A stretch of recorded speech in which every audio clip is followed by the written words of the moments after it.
The alien fleets had arrived. Thousands of ships hovered at the edge of the solar system, their shapes massive and intimidating, glinting under the light of the sun. Each ship was built for war, carrying weapons that could devastate entire planets. The Alien Council had expected swift submission from Earth. They believed victory was already theirs. But Earth had something no other species could measure: human creativity, resilience, and courage. In Nevada, Captain James Carter stood at a makeshift command center, surrounded by top scientists, engineers, and military officers. Giant screens displayed the incoming fleets and the areas of possible attack. The room hummed with tension. Dr. Elena Rivera studied the alien ship's energy signatures. "Their weapons are powerful," she said, pointing at the data, "but their attack patterns are predictable. They rely on numbers and precision, not improvisation. We can use that against them." Carter nodded. "We may not have their technology, but we have something just as strong: our ability to think differently. Let's make them regret underestimating us." Around the world, humans mobilized. Satellites were repurposed to gather intelligence. Amateur radio operators helped track alien signals. Engineers designed improvised weapons and defense systems using technology already on Earth. Pilots trained tirelessly, learning to move in formations that could confuse the aliens. In the Pacific Ocean, a group of scientists and engineers worked to build a prototype energy shield using fragments of satellite arrays. Their goal was not to destroy the alien ships, they had no chance against such firepower, but to protect key cities from orbital strikes. On the other side of the planet, in Europe, Air Force pilots conducted daring maneuvers, learning to use Earth's atmosphere to their advantage. They discovered that the alien ships were not designed to handle unpredictable terrain, storms, or gravitational shifts. Each small discovery became a weapon. Meanwhile, the aliens were confident. Their leaders communicated through holograms and energy fields, coordinating fleets with precise calculations. "They will not resist," said one, a four-armed creature with scales like molten metal. "They are weak. They will surrender within days." But as the first skirmishes began, their confidence wavered. Small human teams launched strikes that were unexpected. Using satellites, drones, and fast-moving aircraft, humans disabled energy. Conduits disrupted communication networks and forced alien ships to retreat temporarily. Back in the command center, Carter watched the screens with satisfaction. "They think this is chaos," he said. "But this is exactly what we planned. Keep pushing." The human attacks were precise but unconventional. A group of engineers managed to hack into an alien ship's energy core remotely, causing the vessel to power down temporarily. Another team created electromagnetic pulses that disabled navigation systems on smaller ships. The aliens were bewildered. Their calculations had assumed obedience, not clever improvisation. Their fleets, once coordinated perfectly, began to falter as humans exploited gaps in their formations. As the battle extended into weeks, humanity's resolve only grew stronger. Ordinary citizens contributed in ways they could. Fishermen reported strange lights and movements in the oceans, helping scientists track alien subs. Children and students in schools participated in simulations, learning tactics that even the aliens could not predict. Captain Carter noticed something remarkable. "They keep underestimating us," he said to Dr. Rivera. "Every time they expect surrender, we surprise them. That's our advantage. They can't imagine what we'll do next." Even within the Alien Council, doubts began to spread. Some species argued that Earth was not worth the effort. Others blamed each other for failures. Accusations flew across communication channels. The once united front began to fracture. In the skies above Earth, a decisive moment arrived. Alien fleets attempted a coordinated strike on several major cities, expecting humans to panic. Instead, humans used their improvised defenses to protect key locations, forcing alien ships into a maze of unexpected resistance. The tide began to turn. Alien leaders were forced to retreat from certain areas, regroup, and reconsider their strategy. For the first time, they realized that humans were not merely a weak species. They were clever, adaptive, and fearless. On the front lines, small human teams executed brilliant maneuvers, Pilots lured alien ships into asteroid fields, causing collisions. Engineers redirected satellites to create interference that confused enemy navigation. Scientists broadcasted signals that mimicked human counterattacks, making alien commanders second-guess their plans. Dr. Rivera, working tirelessly with her team, discovered a critical vulnerability in the alien communication network. "If we can gain control of their main hub, we can disrupt the entire fleet," she said. Carter agreed immediately. A small strike team was assembled, using stealth technology and speed. The mission was risky. The strike team navigated through heavily defended space, avoiding detection. Their goal: to reach the alien communication hub and broadcast a message that would confuse the fleets galaxy-wide. Meanwhile, back on Earth, citizens watched the skies nervously, waiting for news. But hope was growing. Reports of successful human actions spread quickly, inspiring others to contribute in small but meaningful ways. Humanity's courage became contagious. The strike team reached the alien hub. Using a combination of hacking, signal manipulation, and clever improvisation, they gained temporary control. On massive screens across alien fleets, messages began to appear: false commands, misdirections, and evidence of internal failures. Ships turned against each other, formations broke apart, and confusion spread rapidly. In the alien council hall, panic erupted. "This is impossible," one delegate shouted. "Our fleets are failing. How did they do this?" The shadowy figure, the one who had warned the council before, observed silently. It knew the answer. Humans were unpredictable. Humans were resilient. Humans could turn even desperation into victory. As alien fleets retreated, humans seized the opportunity. They organized countermeasures to prevent further attacks, capturing smaller ships and studying alien technology.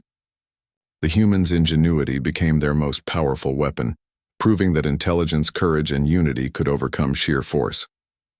The council, once arrogant and dismissive, was forced to negotiate.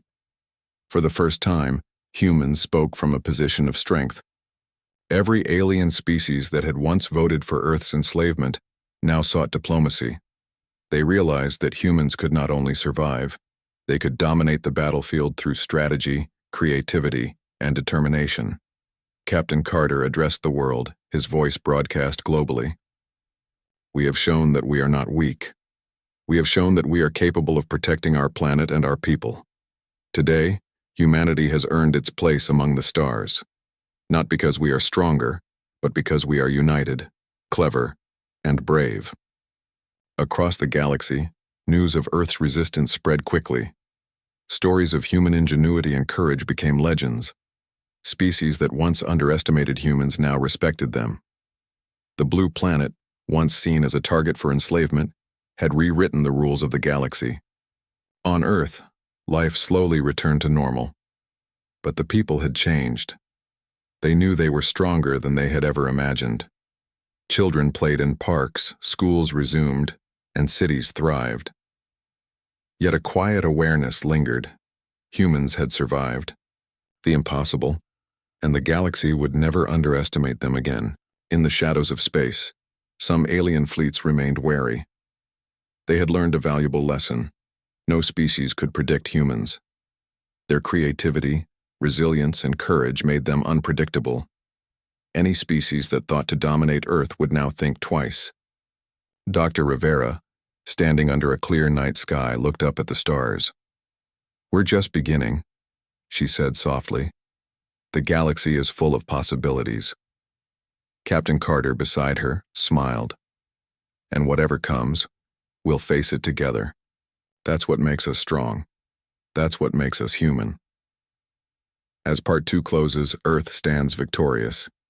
Not because humans were the strongest physically, but because they were clever, united, and fearless. Every species that once sought to enslave humanity had learned a lesson the hard way. Underestimate humans at your own peril. The story ends on a note of hope, inspiration, and the classic HFY theme. Human ingenuity, courage, and unity are unmatched, even in the face of overwhelming odds. The galaxy had never been quiet. Even in distant corners, civilizations whispered about the humans of old, the pioneers, the explorers, the ones who had once shaped entire star systems. But those days were long gone, or so everyone believed. Until now. From orbit above Erythra 9, the Aegis Prime cast a colossal shadow across the planet's deserts. Its engines glowed softly, illuminating the barren surface like a beacon of human ingenuity. News of its awakening spread faster than any fleet could travel. Aliens who had dismissed humanity as a weak, scattered species were now panicking. Back on the ship, Dr. Leora Kane moved among her team, checking systems, issuing instructions, and observing their reactions. The excitement was palpable, but she remained calm. Leadership required steadiness, especially when the galaxy was watching. Reports from the colonies are coming in, Jalen said, pointing at a holographic display. They've seen the energy signatures. Some of the human settlements are already rallying. Others are preparing for something big. Leora nodded. Good. Humanity needs to remember itself. Not through fear, but through confidence and ingenuity. The Aegis Prime had been designed for war, yet its true power lay in its ability to inspire. Its massive hull contained advanced systems, long thought lost, that combined defensive strength with unparalleled mobility. It was a reminder that human technology had always been clever, adaptable, and bold. In the weeks that followed, human colonies across nearby systems began to respond.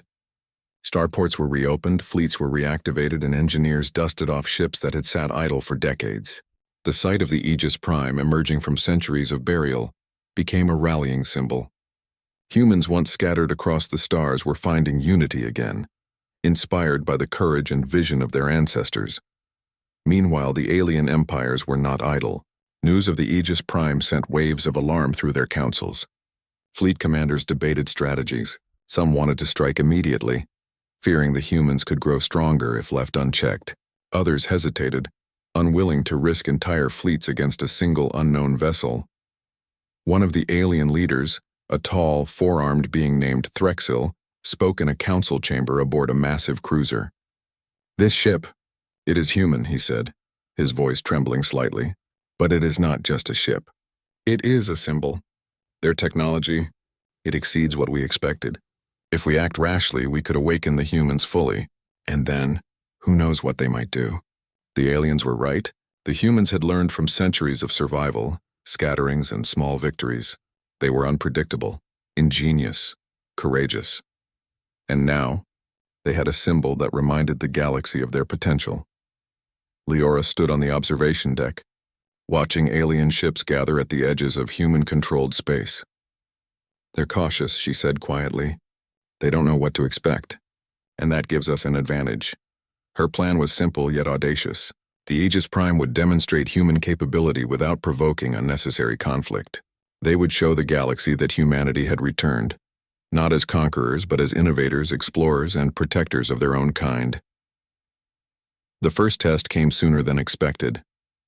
A group of alien warships sent to investigate approached the human colonies near the Callian Belt.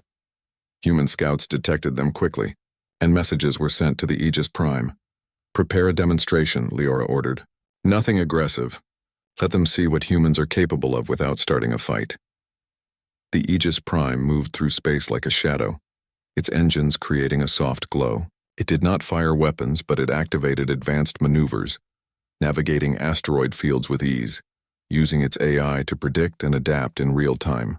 Alien commanders watched in astonishment as their most experienced pilots failed to anticipate the ship's movements. In one elegant display, the Aegis Prime positioned itself between the alien fleet and a human colony, its massive size alone sending a clear message. Humans were present and they were prepared. The aliens, unsure of the humans' intentions, hesitated. Retreat orders were issued. Notice how they pulled back, Jalen said. They weren't expecting that. Humans never are, Leora replied. Our strength is in our adaptability, in our creativity, in our courage. Word of the demonstration spread across the galaxy. Alien civilizations that had once ignored humanity now sent emissaries seeking to understand the humans' intentions. Leora welcomed these communications. Dialogue, she knew, was more powerful than conflict. Still, humans did not remain passive. Colonies repaired old ships and built new ones, combining ancient designs with modern innovations. Pilots trained rigorously, engineers worked tirelessly, and scientists developed new technologies inspired by the Aegis Prime. Humanity was rising, not through aggression, but through determination, ingenuity, and unity. In one particularly tense moment, an alien fleet attempted to blockade a human colony. The Aegis Prime arrived not to attack but to coordinate evacuation and protection. Using clever tactics, gravitational field manipulation, precision drones, and coordinated maneuvers, the humans ensured the colony's safety without firing a single weapon. Alien observers could not deny the lesson. Humans were more than they had ever imagined. They were clever, resilient, and willing to risk everything to protect their own. Over the following months, human presence expanded. Colonies once isolated reconnected, forming a network of mutual support. The Aegis Prime became a symbol of hope and unity. Young humans looked up to the ship and its crew, inspired to follow in their footsteps to explore, innovate, and protect. Even among the aliens, perceptions began to shift. Some leaders saw the humans not as a threat, but as potential allies. They approached with proposals for trade, scientific collaboration, and diplomatic councils. Leora received these messages and responded with cautious optimism. Humanity had no intention of dominating the galaxy, but it would not be ignored either. One day, as Leora walked along the observation deck, Jalen joined her. "Do you think they understand us yet?" he asked. "They understand more than they realize," she replied. "We are not just survivors. We are humans, resourceful, brave, and united. And they can see that now." The Aegis Prime hummed beneath her feet, alive with energy and purpose. Its awakening had begun a chain reaction. Humanity was returning to the galaxy not with anger, but with vision. Other species would learn to respect humans not for fear of their weapons, but for the strength of their mind, heart, and spirit. As the stars stretched infinitely before her, Leora felt a deep sense of satisfaction. Humanity had been underestimated for centuries. Now the galaxy would remember. The desert planet below seemed quiet once more, but it was no longer empty. From its sands a symbol had emerged. The Aegis Prime rose from the ground to touch the stars, reminding everyone that humans, though long forgotten, could never truly be defeated. In the months that followed, the galaxy slowly adapted to the presence of humans once more. Trade routes opened to human colonies, scientists shared knowledge across species, and cultural exchanges began. Human ingenuity was sought after, not feared. Yet Leora and her team knew the work was far from over. They would continue to explore, innovate, and protect. The Aegis Prime was a reminder of what humans could achieve when united. And as long as humans remembered their past, they could shape their future. For centuries, humans had slept. Now they were awake, and the galaxy would never forget it again.